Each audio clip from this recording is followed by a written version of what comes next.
ये तो सुना ही होगा कि जैसा आप सोचते हो वैसे ही आप बन जाते हो। तो अब सोचो कि आप पूरे दिन भर क्या सोचते हो। अगर आप डिप्रेस्ड रहते हो, ओवर थिंकिंग करते हो, खुद के बारे में बुरा और वीक फील करते हो, तो सोचो आप क्या बनोगे। आप दिमाग में जैसा बीज रोज बोओगे वैसा ही आपका फ्यूचर होगा। जब तक आप मेंटली स्ट्रांग नहीं होंगे तब तक आप एक्शंस अपने माइंड के अकॉर्डिंग नहीं बल्कि अपनी फीलिंग और इमोशंस के अकॉर्डिंग लोगे। पर जब आप मेंटली स्ट्रांग बन जाते हो तो आपके इमोशंस, फीलिंग्स एंड एक्शंस आपके कंट्रोल में आ जाते हैं। और यहाँ मेंटली स्ट्रांग होने का मतलब है सेल्फ कंट्रोल होना। कंट्रोल उन सारी चीजों पे जो आपको आगे बढ़ने से रोकती है। ये इमोशंस, फीलिंग्स और अपने मूड को इतनी इंपॉर्टेंस मत दो, ये हर पल बदलते रहते हैं। क्योंकि मेंटली वीक होने की वजह से ही आजकल लोगों को जरा सी टेंशन होती है तो वो उसे एंग्जाइटी का नाम देके बैठ जाते हैं। थोड़ी सी भी सैडनेस हुई तो वो उसको डिप्रेशन मानकर अपने लेजी बिहेवियर को जस्टिफाई करते हैं। सोशल मीडिया ने इन सेंसिटिव टॉपिक्स को इतना कॉमन बना दिया है कि डिप्रेस्ड और एंग्शियस रहना तो अब एक फैशन बन गया है। हर कोई बिना किसी डॉक्टर को दिखाए खुद ये बोलता फिर रहा है कि मुझे एंग्जाइटी है, मुझे डिप्रेशन है, और लोग इसे खुद बढ़ा रहे हैं डिप्रेसिंग रील्स और शॉर्ट्स देख के। इसलिए बेहतर है कि आज ही खुद से ये कमिटमेंट करो कि अब से मैं मेंटली सुपर स्ट्रांग बनने पे फोकस करूंगा। आज ही अपने अंदर ये थॉट लाओ कि मैं ऐसे वीक माइंडसेट के साथ नहीं जी सकता, मुझे मेंटली स्ट्रांग बनना है। अगर मुझे सच में एंग्जाइटी या डिप्रेशन है तो मैं डॉक्टर को दिखाऊंगा। अगर डॉक्टर को नहीं दिखा रहा तो इसका मतलब है कि मैं इसे एक्शन ना लेने का एक बहाना बना रहा हूँ। अगर मुझे लाइफ में सक्सेस चाहिए तो उसी के अकॉर्डिंग मुझे अपना माइंडसेट भी तैयार करना होगा। क्योंकि वीक माइंडसेट से सक्सेस नहीं मिलती और अगर गलती से मिल भी गई तो ज्यादा दिन तक टिक नहीं पाएगी।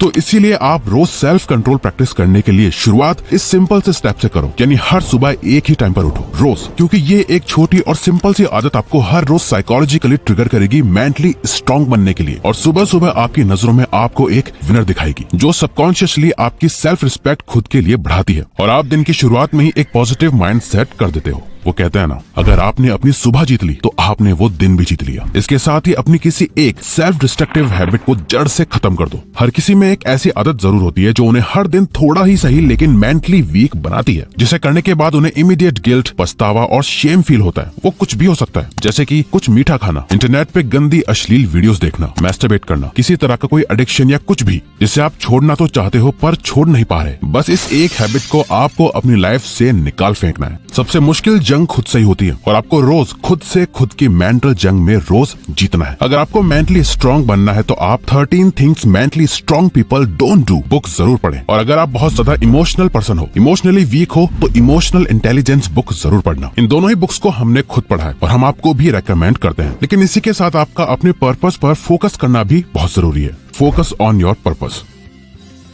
देखो, या तो हो सकता है कि आपको अपनी लाइफ का लॉन्ग टर्म में पर्पस ऑलरेडी पता है, यानी आपने अपना लाइफ पर्पस ऑलरेडी ढूंढ लिया है। वहीं हो सकता है कि आपने अभी तक अपनी लाइफ का पर्पस ढूंढा ही ना हो, यानी आपको पता ही ना हो कि आपकी लाइफ का पर्पस क्या है। तो डोंट वरी, आप या तो अपना लाइफ पर्पस ढूंढ सकते हैं या फिर ऑल ओवर समझा जाए तो हम सबकी लाइफ में लॉन्ग टर्म पर्पस में सबसे इम्पोर्टेंट रोल प्ले करता है कि हम काम क्या करते हैं। लॉन्ग टर्म में हमारा प्रोफेशन या काम क्या है। आपका पर्पस कुछ भी हो सकता है जो कोई आपको बता नहीं सकता। आपसे बेहतर कोई नहीं जानता कि आपकी लाइफ का पर्पस क्या है। और ये कुछ भी हो सकता है, ये आपका कोई गोल या एम भी हो सकता है। जैसे कई लोगों का पर्पस होता है कि उन्हें लाइफ में एक सक्सेसफुल एंटरप्रेन्योर बनना है, अपना खुद का बॉस बनना है, किसी को यूपीएससी का एग्जाम क्रैक करके बड़ा ऑफिसर बनना है, सिंगर, डांसर, रैपर या आर्टिस्ट बनना चाहता है, या किसी को बस सारी दुनिया में ट्रैवल करना है। नाउ आपको करना यह है कि हर दिन सिर्फ 90 मिनट्स यानी 1.5 घंटे तो उस चीज या पर्पस पे काम करना ही करना है। और इसे करने का सबसे बेस्ट टाइम है सुबह उठकर फ्रेश माइंड के साथ इस एक सबसे जरूरी काम को करके फिनिश कर दो, ताकि पूरा दिन आप खुशी खुशी बिता पाओ और सोने से पहले आपको ये फीलिंग आए कि आज का दिन मैंने वेस्ट नहीं किया बल्कि प्रोडक्टिवली जिया है। बस एक बात हमेशा याद रखो, एक हैप्पी और फुलफिल्ड लाइफ जीने के लिए आपको 10 अलग अलग काम करने की जरूरत नहीं है। बस हर दिन एक काम को करने की जरूरत है जो आपके पर्पस से जुड़ा हो। लेकिन क्या आपको पता है कि आपके पर्पस को क्या एक चीज पूरा होने से हर दिन रोक रही है? वो है रूल नंबर 3 में,